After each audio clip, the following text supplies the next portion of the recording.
T Squad? It's me, Keisha, and I'm here with my Love and Hip Hop Hollywood Season 3 Reunion Part 2 review and my Vanderpump Rules. What is this? Season 5, Episode 2 review. So, Part 2 of the reunion starts off where we left off with Masika and Hazel going head to head. And I just couldn't get over Masika's tattered and torn black swan dress. It was atrocious. It was terrible. It was ill-fitting. It was ugly. It was costumey. It was just a mess. Wrong outfit choice. Hazel looks a lot better with her new face, but it doesn't move. Like nothing on her face moves but her lips and her eyes. Everything was just frozen, stiff, and just stuffed and just dry. Her makeup was dry. Her face was dry. It just looked a mess. Like y'all hoes, I'm all for plastic surgery. If you got the money to do it, do it. But get the right plastic surgery. I don't know who's doing y'all plastic surgery. Bobo down the street. Who in the fuck is fucking y'all up? Y'all just look tucked and pulled and stretched, and it just look a mess. Masika refuses to give Hazel E camera time and refuses to sit with her on the stage, but then decides to argue with her from the audience. That made absolutely no sense. If you didn't want to be bothered with her, period, you should have put that in your contract not to be bothered with her at the reunion. And if you didn't want to be bothered with her, then why the fuck was you arguing with her from the audience? You look stupid. You should have just stood up on stage and argued with her there. It made absolutely no sense. I want to know, what does Rosa Acosta have against Safari? Because she's mean to him for no apparent reason. You need to be mad at that plastic bitch that's sitting next to you that was fucking both y'all at the same goddamn time. Why are you so mad at Safari? Like, I low-key feel like she likes Safari and want to fuck him. She says that Safari didn't pay for Nikki's dinner. And I'm like, okay, if he didn't, she the one that sit up there and continue to go out with him. So blame that dumb bitch. Don't blame him. Shit. If I was Safari, I wouldn't pay for her motherfucking bill either. Shit. So Lyrica's hair and makeup was just perfection to me. I felt like she had the best hair and makeup to me. I loved her outfit, the simplicity of it. It was just current and up to date. Outside of that, Monique's was my favorite. Everyone else looked a trash mess.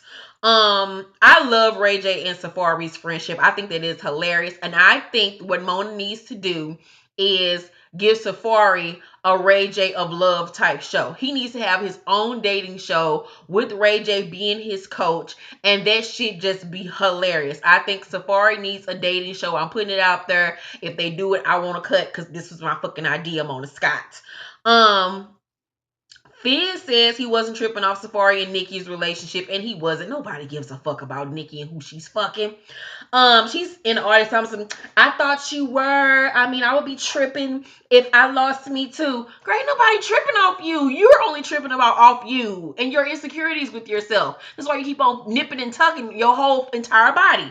So Fizz is like, it's a million Nickies out here, and I'm like, God. Yes, it is. I can go on my Instagram timeline and see like 1,000 of you. Like, girl, sit somewhere down. And he was like, I can build a bitch any day. And I was like, nigga, you better build a burp if you want to. And Nikki says Fizz got mad because she said that Safari had better dick than him. Okay, girl, don't. Nikki, I don't know what happened with her this season, but she was just, I didn't like her this season at all. Like this fame and shit, this little 15 minutes of fame has gone to her head. You are a D-list celebrity, girl. Don't nobody know you in the real true Hollywood. Girl, have a seat, ma'am. Willie says there was nothing going on between him and Kaisha, and that he was friends, that his friend was dating her friend. He was basically the wingman when it came to her. And if Pierce Face believed that shit, she's as dumb as I think that she is. Girl, everybody know at this point that nigga was over there fucking that damn girl and selling her a whole motherfucking pipe dream. You can tell with the conviction on her face that she is telling the whole truth and nothing but the truth. They was fucking around for all these damn years. She was pregnant by him. You could tell she started crying. That girl is not lying at all. Willie is lying his ass off with his gay ass. Gay Willie, sit down. You need more people. She looked pretty though. Kaisha looked really pretty. I wasn't really here for her Beyonce Met Ball ponytail, but her outfit and her makeup was cute nonetheless. Willie says that they were never in love. She says that she took care of him when they were together. I believe because you know that nigga ain't got no money. She says that she was pregnant by him. He still denies it. Pierce Face says that they're separated and she needed a break for him. I'm like, girl, stay away from him. Monique says Rockmouth had a baby on Brandy and blamed it on Ray J. The pictures were released tonight of the so-called baby and that there's a paternity test going on. And I'm just going to say that Brandy baby and this girl baby, which is a daughter, look alike. So there's a stranger in your house, Brandy. Why you sit up here fighting bitches on reality shows? Yo, nigga out here fucking other bitches. Girl, oh, I cannot stand Brandy. Masika's makeup was trash. I hated it. You saw every pore on her face. It was oily. That light was hitting it in all the wrong areas. Timothy Matthews' blue magic wig was not going to bother me, and them bobby pins. Mama Lyrica grabbed one of Tina Turner old wigs out the trash and popped it on her head. Tiara says she's going to slow down on drinking but hasn't salt treat me yet. Monique says she that Tiara has changed and her trial is still pending. Fizz tries to be a bigger person and fix things with Max B at the end of Max or whatever at the end of the episode, even though it should have been Max apologizing to him because he the one that came at Fizz wrong. So that was the end of the reunion. I just watched the Love and Hip Hop New York trailer for season 7 and it is off the chain. I cannot wait to the season premiere next week. If you have not watched it, go to vh1.com right now. And you can also watch the first 6 minutes of the season premiere episode. I mean, it's so many people. Snoop from The Wire, the Creep Squad is back. Yandy, Joel Santana, Cameron, his bitch, Kim Bella. It's so many people. I am so excited. This is going to make up for this lackluster Hollywood season. On to Vanderpump Rules. Season 5, episode 2. So Lisa's having a World Dog Day event, and Katie is her assistant. Kristen accidentally got invited, and Lisa makes a comment saying, well, I heard she's very giving. Talking about how she was giving Brittany some head. She was getting some head, getting some head. And Brittany, Kentucky Fried Chicken looking ass, is fucking mortified and just stuffed and full. She wonders why Jax doesn't have her back, and she's starting crying. And I'm like, girl, Ave Maria, nobody feels sorry for you. We told you who the fuck Jax was. You knew who the fuck Jax was. Jax was when you brought your ass on this goddamn show. Everybody warned you about this motherfucker. And now you so shocked that he doing you like he's done everybody the fuck else. Get over it, Biggie. So, Tom and Katie aren't on the same page with this wedding, with the cost and everything. James goes to talk to Sheena. And apologized to her. She was like, I'm doing fine, and so is my nose. My nose is doing fine. And in his commentary, he says he thinks she had a nose job, and he also thinks that Katie is a bit overweight, and he's not going to change his mind about it.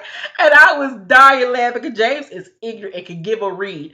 He apologizes to her for what he said, but she doesn't believe him, which she should not. Lala meets with her mother, who she looks exactly alike. Lala doesn't like who she becomes. Her mother doesn't think that she can handle liquor, which she cannot. Lala feels that she lashes out because she was bullied as a child. That's still not an excuse, honey, because I was bullied too, and I don't act the way you do. She knows there's a history of alcoholism in her family and that she needs to slow down, but still takes a sip of Pinot Grigio. And her mother's looking at her like, are you really about to drink that after we just had this conversation on camera? And she does. Kristen and Carter live together, and I'm pissed off about it because Carter is way too fine for Kristen, old beanpole looking ass. That girl is not cute. She looks like a tadpole. I'm sorry. Kristen is horrible looking.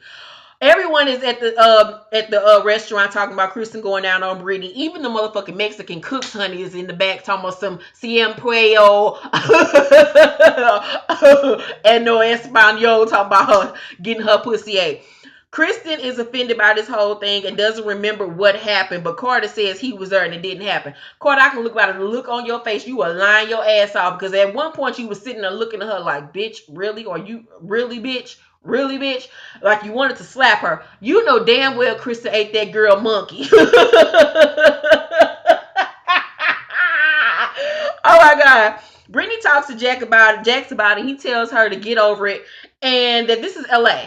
What the fuck does that even mean? Like, that was the rudest shit I've ever heard somebody say to somebody. You're like, bitch, I don't give a fuck. You in LA now. This is what motherfuckers do. And I'm your boyfriend. I'm going to show you how nasty and mean people can be in this world. He says he's sorry, but it's not going to change what he saw. He tells her she's making more out of it than what it really is. She knows Jax needs to start shit, but she never thought he would do it to her.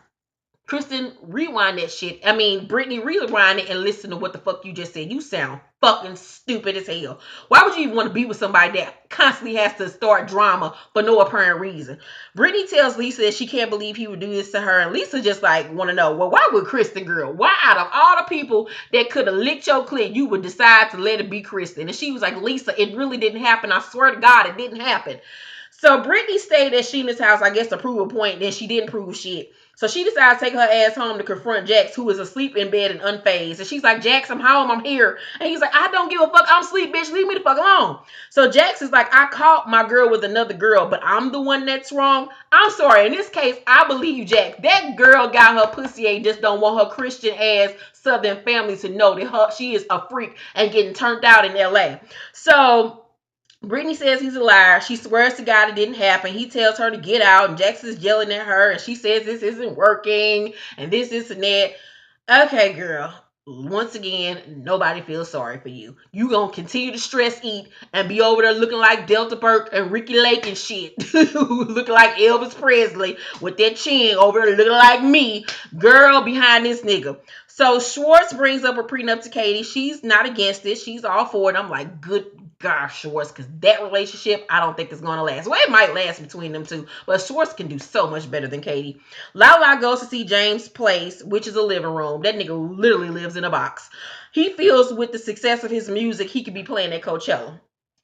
Well, James, I always tell people to strive for success and reach for the stars, but baby girl, you ain't did much of nothing. Like this music career of yours and nobody's heard this music.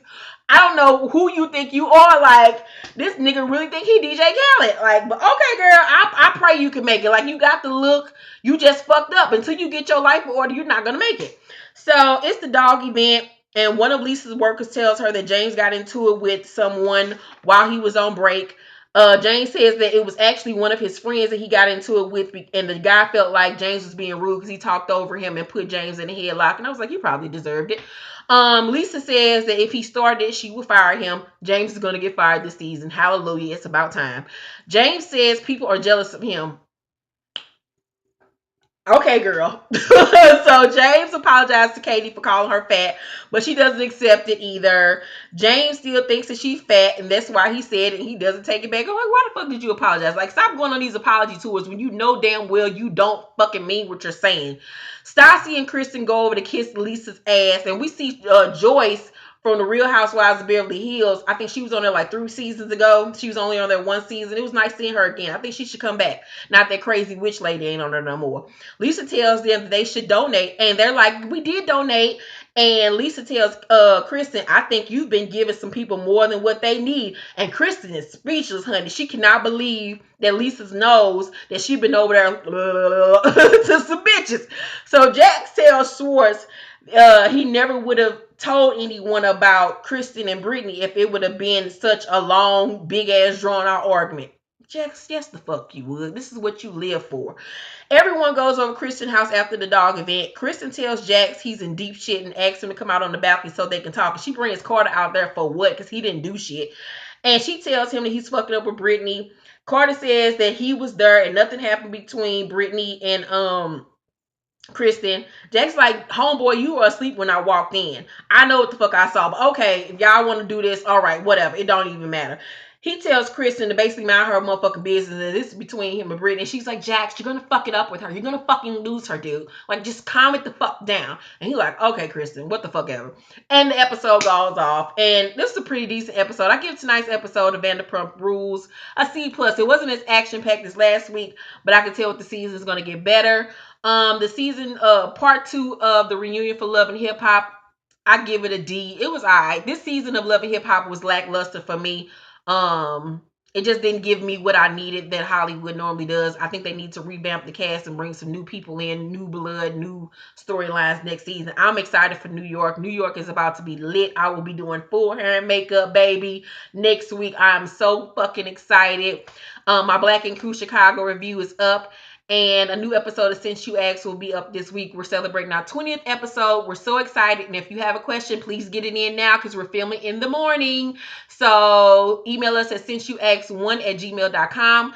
The information is in the description box. Make sure to like this video, thumbs up, and subscribe, and turn on your notifications if you have not. I love you all so much. My latest novel Meanest Joint 2, The Perfect Illusion, is in stores now. You can order it at Amazon.com or BarnesandNobles.com in paperback, Kindle, or in Nook. The link is down below in the description box. I love you all. Have a blessed and safe week. Bye.